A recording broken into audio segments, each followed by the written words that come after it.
Humano Derecho Radio Estación presenta. Bienvenidos a El Miope en Radio, un espacio de entrevistas a figuras de la música, el cine, el teatro, la literatura, la danza, artes plásticas y demás manifestaciones artísticas. Soy Humberto Sánchez Amaya y te invito a que te relajes y escuches. Y si te animas, puedes impulsar este lugar de diálogo a través de la cuenta en Patreon, El Miope Cultura. De todas formas, abajo en la descripción encontrarás el link, un pequeño impulso para mantener estos lugares de encuentro y para compartir. Y me encuentro aquí en el estudio con Gaudi Esté, artista que realiza estudios de pintura en el Instituto Politécnico de Richmond, en Gran Bretaña. De regreso a Venezuela, recibió clases en la Escuela de Artes Plásticas Cristóbal Rojas, obteniendo mención en arte puro, y luego escultura y cerámica por allá entre 1977 y 1979. Comienza su actividad expositiva en el año 82. Su obra, calificada con gran fuerza, se sustenta en la fortaleza del cuerpo, hombre y animal.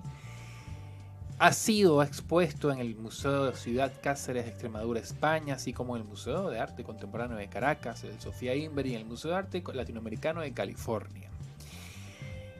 Actualmente, sus obras se exponen aquí en Caracas, en Las Mercedes, la Galería Freites, en una exposición llamada El Venerable, que, como bien sugiere su nombre, está inspirada en esta figura clave de la cultura popular venezolana y de la cultura también de la religión católica, que es José Gregorio Hernández. ¿Cómo estás, Gaudi? Bienvenida. Hola, buenos días. Bueno, bien, aquí con una muestra, como tú lo dices, en la Galería Freites. Tengo una muestra sobre el Venerable, que bueno, José Gregorio Hernández, una persona popular, que el proyecto que tengo en este momento es que José Gregorio Hernández me hacen concursar en un evento para la beatificación de José Gregorio a través de la iglesia y de una compañía privada de arquitectura. Bueno, casi, no es que me obligan, pero si yo no soy retratista, y yo dije, bueno, ok, yo voy a participar. Y participo, y la iglesia retoma el proyecto, que era un José Gregorio levitando, metido dentro de un paralelepípedo de vidrio. Y era la idea, cuando me convocan, es un José Gregorio para la beatificación. Luego que se empieza a elaborar la obra, se compra el material y empiezo en el proyecto. Se suspende el proyecto, la razón todavía no la sé, pero bueno, yo me quedo con mi proyecto, me quedo con el trabajo y el material que ella había consumido para su elaboración. En ese interín viene la pandemia. Y la pandemia me favoreció bastante, porque entonces ya no era el José Gregorio levitando, que ya iba a su canonización, sino yo me empiezo a estudiar un José Gregorio, empiezo a revisar la biografía de José Gregorio, la que existe, que es muy buena porque es un tipo historiador, y veo que José Gregorio es más humano que yo, o sea, más terrenal que yo, porque José Gregorio era una persona, dentro de su religión, era una persona que le gustaba tocar piano, le gustaba bailar, tocar violín, hasta dice en su biografía que se pintaba el pelo, hacía sus trajes tipo sastre, o sea, sí. Él escogía sus trajes y él mismo los elaboraba, o sea, un tipo demasiado terrenal. Entonces yo digo, pero José Gregorio se parece a mí porque es humano. Entonces empiezo a trabajar un José Gregorio terrenal, ya no lo estoy levitando, ya no va para la iglesia, sino entonces hago como una metáfora, digo yo, podría llamarse de esa manera, que es que para ponerlo terrenal le pongo animales, porque yo trabajo con animales, entonces eso lo hace más terrenal. En esos animales, bueno, además está siempre ese vínculo, ¿no? de esos animales domésticos que forman parte de la dinámica de la existencia, ¿no? Y veo que trabaja mucho eso, ¿no? Que claro, en el caso, regresando a José Gregorio, en el caso de él, era que José Gregorio vivía en Isnotú, en un pueblo andino, un pueblo montañés, y en Trujillo. Entonces, claro, yo supongo que José Gregorio tendría animales. Claro. O la familia tendría animales. Todas las familias en nuestro país tienen sus animales. Y más en esa época que éramos como una gran hacienda. Claro. En la época de Gómez. Claro. Entonces, bueno, nada, lo relacioné con los animales para hacerlo terrenal, pero hubo una época en los siglos pasados, en otras culturas, como el perro podía ser una deidad y el gato también. Por ejemplo, en la cultura egipcia, el gato era una deidad. No me acuerdo el nombre del dios del gato egipcio, pero lo hago terrenal, pero claro, respetando su espacio religioso. Mira, en esa indagación que haces, ¿no? de la biografía de José Gregorio, ¿qué datos te llamaron la atención, ¿no? Y que reflejas luego en obra de arte, ¿no? En estas piezas que están expuestas en la Galería Freites. Mira, ¿qué datos? Bueno, eso que lo hago cuando yo veo que José Gregorio es un tipo que habla 4 idiomas, vive en la época de Gómez, que era la época del caudillismo, siempre ha habido violencia, en esa época hubo más, habían lo que llaman las montoneras, que eran como pequeños conatos de militares, que Gómez decía que iba a acabar con el caudillismo y él era el primer caudillo, pero él era amigo de José Gregorio, y creo que le decía el doctorcito. Bueno, porque él era superior, entonces le decía el doctorcito. Y bueno, y hay anécdotas sobre la historia de José Gregorio con la época, sobre todo con la de Gómez. Después él era muy amigo de Rasetti, y Rasetti y él tenían un discurso de la creatividad y de la evolución, y en eso parece que había, bueno, ciertas divergencias. Sí, bastante. Entonces, pero cuando José Gregorio tiene el accidente, él lo recibe en el Hospital Vargas, no lo recibe Rasetti, sino lo llevan y Rasetti lo llaman para que viera su situación, que ya estaba acontecido el problema de su accidente que tuvo. Pero me llamaba mucho la atención de José Gregorio eso de aquella época ser tan difícil, y José Gregorio era como Napoleón, pues era un tipo chiquitico, bueno, chiquitico no, pero de unos 60, flaco, bastante delicado de salud y con muchísima energía, porque fue a Nueva York, fue a Alemania, a París, hablaba 4 idiomas, un tipo demasiado interesante para nuestra historia. Y como artista, ¿no? Como persona que trabaja la imagen, ¿qué reto representó trabajar a José Gregorio, que es una imagen tan conocida, ¿no? Que uno puede ver en vallas, en estampitas, incluso ya en la televisión se han llevado unitarios, películas sobre él, representadas por Fredo Caballero, Mariano Álvarez en los 90. Es decir, es una imagen muy conocida para el público en general, para la sociedad venezolana o latinoamericana. Si ese conocimiento, esa popularidad representa quizás un reto para la creación artística, el momento de llevarla para esta muestra. Claro, porque fíjate, nosotros digo yo, el gremio nosotros los artistas, siempre lo que tenemos al contorno lo reproducimos porque es lo que tenemos más cerca. Y José Gregorio tiene ya, es una figura popular, y él tiene mucho, en los últimos años, ha tenido con el proceso de la beatificación o de la canonización, ha sido muy renombrado, y en ese interín, bueno, uno está pendiente de la imagen del proyecto. Si es político, hace cuestiones políticas, y si es, por ejemplo, en el caso de José Gregorio, que es la figura popular que en este momento tiene más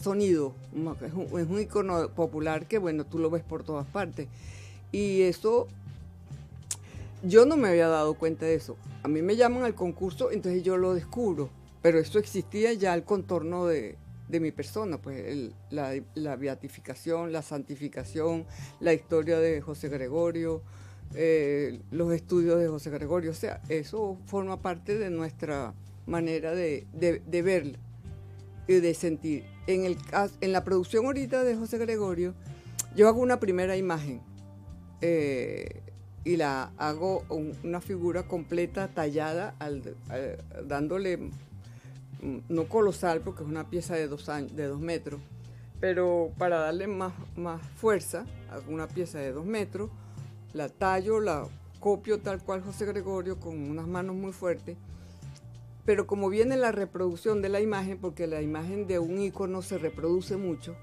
casi como la de un político, pero la imagen en este caso religiosa es muy reproducida, entonces yo uso, que lo hacemos todos los artistas, herramientas nuevas. ¿Y cuáles son las herramientas nuevas? En anteriores oportunidades yo trabajaba con un mazo y un martillo y un mazo. Un mazo es como un martillo para trabajar la madera. Yo hago mi trabajo es madera. Uh-huh. Entonces trabajaba golpeando la gubia con la pieza. Con el pasar del tiempo y de la experiencia de taller, pasé la gubia a una gubia neumática, que es con aire, que ella talla sola, claro, llevándola, pero me ayuda. Después herramientas eléctricas, después motosierra. Uno va alimentándose de las herramientas que va teniendo en el proyecto y en la vivencia y en la experiencia de tu vida. En este caso aparece la herramienta digital. Y claro, como aparece la herramienta digital, yo no me voy a poner a hacer toda la cantidad de figuras de José Gregorio, porque no tiene sentido, porque voy a decir lo mismo. Entonces lo hice digitalmente por un proyecto que se llama 3D. Entonces trabajo la misma pieza de 2 metros, se escanea, se reduce a 30 o de lo que tú quieras, pero en este caso lo reduje a 33 o 30 centímetros. Se reproduce igualito porque es una foto en 3D. Entonces la hice y la paso a una máquina que se llama CNC, que es una talladora, como un trompo que va tallando y se van reproduciendo. Puedo hacer 7 como hizo en este caso y las filmo, o se pueden hacer 100 o pueden hacer todas las que tú quieras, pero en el caso, como es un trabajo de investigación, hice 7 piezas firmadas con una máquina que las reproduce con el escáner. Ese es un proyecto, y el otro proceso también es de un filamento que hace la misma figura como una fotografía, pero en 3D. Entonces, bueno, se hace el mismo aura de la fe de José Gregorio, se repite con las figuras hechas en masa, se puede decir en masa, aunque no estoy haciendo unas figuras en masa, pero podría llamarse de esa manera. ¿Qué tipo de madera es? En este caso usé madera algarrobo, muy dura, porque la madera de cedro es muy buena. Yo trabajo puro cedro, pero la madera de cedro en este caso me producía como una textura, como un pelito en la madera. Claro. Entonces, porque era muy blanda. Entonces se usó algarrobo y los registros eran mucho más finos. Y pero en esta convocatoria, Gaudí, eras creyente de la figura de José Gregorio. ¿Qué nociones tenías de José Gregorio como figura, como personaje de la historia? Lo tenía como una persona, como un santo, como el José Gregorio, como el médico del pueblo, que es el eslogan popular que hay, claro, que existe sobre él. No tenía mucho, no era muy, en mi hijo, el hijo mío mayor tiene su José Gregorio, pero nosotros en nuestra cultura familiar interna usábamos otra imagen que era la Divina Pastora. Ok. Pero luego ahora, bueno, estoy usando a José Gregorio, cada vez que se me pierde la llave, llama a José Gregorio y ya me aparece. Mira, Gaudí, ¿y cuántas piezas son en total? En esta pieza ahorita serían como, no sé, como, no son tantas, porque son varias, date el número es difícil porque son 11 conjuntos, Ok. ¿no? Son 11, entonces habría que sacar la cuenta de, son 11 conjuntos, pero el volumen de figuras por separado no me acuerdo, serían como 14, como 21, no sé. ¿Y como una artista tiene, cómo ha sido la interacción con el público? Es decir, ¿cómo has recibido en esta semana, en estos meses, la opinión de quienes han ido a ver la exposición? Mira, me parece que ha sido buenísima. Gente que va porque hay un espacio allí para tú poner tus esvotos. Ok. Un esvoto es un milagrito, que se llama milagrito. Y la gente le encanta la participación del misterio, del aura que hay allá adentro. He tenido suerte y la gente le encanta la muestra. Okay. Ha sido muy, muy bien recibida, la crítica ha sido buena.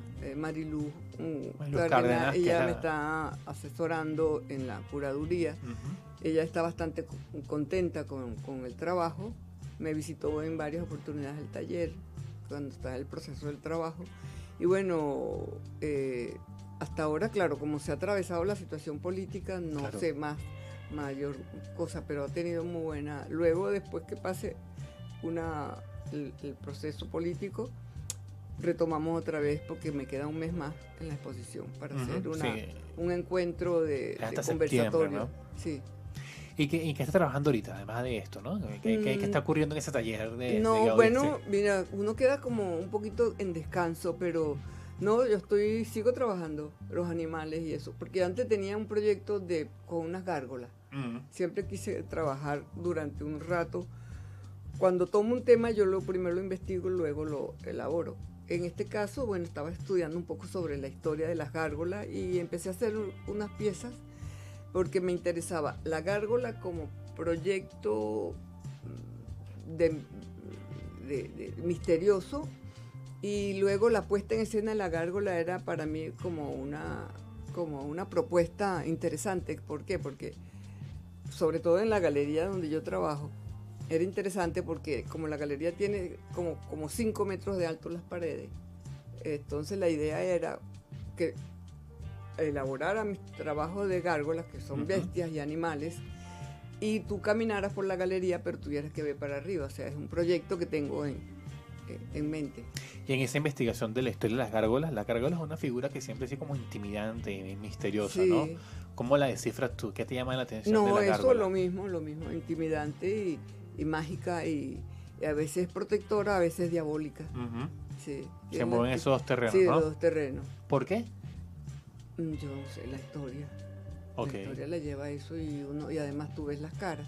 Sí, totalmente. Entonces tú ves que o puede ser un monstruo, como puede ser un perro normal, o puede ser un perro o un animal X con unas alas, o un ángel. O sea, tiene mucha... ¿Y este trabajo piensas exponerlo, Gaby? Si lo llevo a final, sí. Ok. Porque bueno, yo creo que tengo que continuar trabajando. Claro. Ahora es cuando. Claro. O sea, investigando. Porque no es un problema de que tú dices, bueno, esto es lo que voy a hacer. No, tú investigas, y si esa investigación te da pie a continuar, lo haces. ¿Y dónde realizas esa investigación? ¿Hay fuentes suficientes aquí? Uno puede ir a la Sí, Biblioteca Nacional. Ahorita con la inteligencia internet, artificial, obviamente, claro. Y la que no es inteligencia artificial, tú te las arreglas y es buenísimo. Ok. No, y buscas textos y buscas... tienes recursos. Tenemos muchísimos recursos en este momento para resolver y decir cosas. Ok. ¿Qué te inspira en estos momentos, Gaby? ¿Qué me inspira? Mira, eso, estoy en mi taller. Yo tengo un taller lejos de Caracas, y ahí vendo trabajo. En este momento, bueno, ahorita no, tengo un poquito la cabeza, como el mundo está muy convulso, uno se mete un ratico en la política, otro ratico en el trabajo, y bueno, sigo con mis bestias trabajando. Ok. Sí. ¿Cómo ves la situación ahorita del artista en el país, ¿no? ¿Cómo ves su desarrollo y la posibilidad de exponer su obra? Mira, yo creo que si el artista insiste, investiga y produce, tiene espacio. Porque bueno, porque es verdad. O sea, que un galerista te va a promover y se va a meter en tu taller y te va a comprar las obras, eso no, eso es puro sueño. El artista tiene que investigar y seguir investigando y trabajar no para el mercado, sino para su investigación, para decir cosas. Claro. Y si hay mercado, es muy importante porque sigues investigando. Si no hay mercado, no puedes seguir investigando porque estás pelando. Pero es eso. O sea, decir cosas, es decir, fortalecer y mantener un discurso. Claro. ¿No? ¿Cuál sería, cómo detallarías ese discurso, esa cosa que decir en una exposición como El Venerable? ¿Cómo detallaría yo la...? Bueno, ¿cuál sería el discurso que quieres tú que la gente entre en dinámica, ¿no? En diálogo? Claro, esta es una figura histórica, José Gregorio. Yo no lo estoy tomando como una figura, como un ícono religioso 100%. Yo lo tomo como, vamos a ver la historia de Francisco de Miranda, por decir alguna cosa. Como un hombre de la historia venezolana y la gente hace ese diálogo también, lo entiende y lo lee. Y esa es mi contribución a la imagen. Claro. Claro, la gente inventa y hay muchas fábulas sobre José Gregorio. Unas son positivas y hay algunas que son negativas. ¿Cómo cuáles? ¿Con algunas negativas que hayas encontrado por ahí? Que si José Gregorio era racista. Okay. Que José Gregorio hizo que se suicidara un médico que parece que no era médico, era un estudiante que se llamaba Rafael Rangel, en un inconveniente que hubo, que lo iban a mandar para un proyecto que según José Gregorio no le correspondía porque no tenía los créditos. Entonces dicen que no era por eso, sino porque él era racista y él era moreno. Por ahí hay cuentos de fábulas o como la otra cuento de fábula de Gómez, que su hermano se estaba muriendo. Creo que ese es un cuento de un historiador que se llama, no, soy malísima para los nombres, no me acuerdo ahorita de cómo se llama. El hermano de Gómez se está muriendo. Y bueno, se declara, ya lo desahucian como fallecido. Entonces él manda a buscar con uno de sus asistentes, de sus militares, búsqueme el doctorcito. Entonces él va y habla con José Gregorio, le dice a José Gregorio que hay una emergencia porque se está muriendo el hermano el hermano de Gómez, creo que era el hermano. Entonces él le dice, no, yo ahorita tengo muchos pacientes en mi consultorio, mire, no puedo hacer nada. Entonces, yo no voy a atenderlos porque pues entonces el hombre le dice que es obligado porque el hombre es de vida o muerte. Entonces él va a atender al hermano de Gómez, lo salva, Gómez le agradece y él cobraba en esa época $5. Okay. Y Gómez le quiere pagar más, le da $20, 5 bolívares. Y él le da 20 bolívares. Le da 15 bolívares más por la consulta porque salvó a su hermano y le dice que todo lo que él necesite que se lo pida porque salvó a su hermano. Yo no sé si es un cuento verdadero o es una fábula. Claro. Mira, Gaudí, ¿qué ha significado para ti en todos estos años de carrera el arte? Es una maravilla. Si tú puedes concentrarte en tu trabajo, para un artista, un artista ya maduro como yo, que soy sextuagenaria, entonces claro, ya tú tienes estabilidad, no necesariamente tienes que tener la estabilidad económica, sino que tengas la cabeza en proceso de investigar y de producir, y eso es eso compensa mucho al ser humano. Si tú te puedes ponerse, no tienes que ser un artista, sino cuando tienes un tema que lo quieres llevar al final, si quieres ser un jardinero, si quieres ser un ceramista, si quieres ser un político, pero lo llevas y lo investigas y lo realizas, eso es el éxito del hombre. Gaudí, tus coordenadas y algún mensaje final que consideres pertinente en esto que no hayamos mencionado en estos minutos de entrevista. Mis coordenadas son, bueno, éxito en la semana que viene, que no sé qué es lo que va a pasar. Pero bueno, esperemos que todo sea optimismo en nuestro país, que la situación está bastante interesante y bueno, y lo mejor para nuestros colegas, que sigan investigando, que sigan produciendo y que sigan investigando. ¿Te manejas en redes? ¿Tienes? Me manejo no tan bien, pero más o menos. ¿Cuáles son esas redes? Facebook y Instagram. Instagram. ¿Cuál es tu Instagram? Lo tiene la galería, pero mira, Ok. yo no lo... Bueno, buscan en Galería Freites y Sí. llegan ahí a las Exacto. coordenadas de Sí. Gaudí Este. Oye, muchísimas gracias por esta conversación, Gaudí. Bueno, a la orden, siempre a la orden. Buenísimo. Y eso fue todo por hoy en el Miope Radio. Les habló Humberto Sánchez Amaya. Esta entrevista fue grabada el lunes 22 de julio del año 2024 en los estudios de Humano Derecho Radio Estación por la emisora Milano Escobar, en la dirección, en la coordinación Génesis Zambrano y en la coordinación de audio Héctor Meneses.